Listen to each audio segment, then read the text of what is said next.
ka-beautiful ginang. Morning! Swimming kami mga ka-beautiful ginang.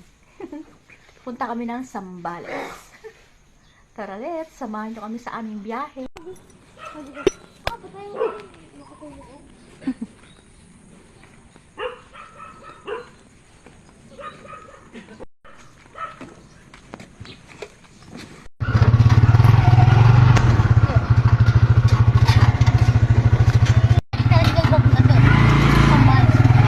Siksik na siksik nga kami mga ka-beautiful ginang ngayon dito sa tricycle dahil tatlong baging dala namin. Ayan, nakataas pa yung paa ni Jeremy.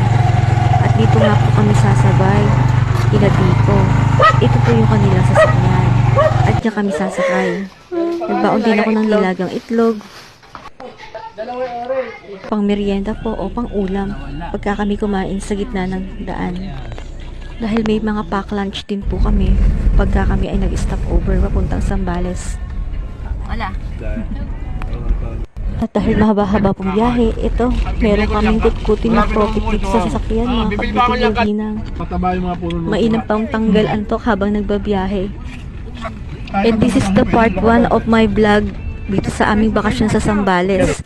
Thank you for watching mga ka-beautiful ginang. Please follow and share. Ay, hindi.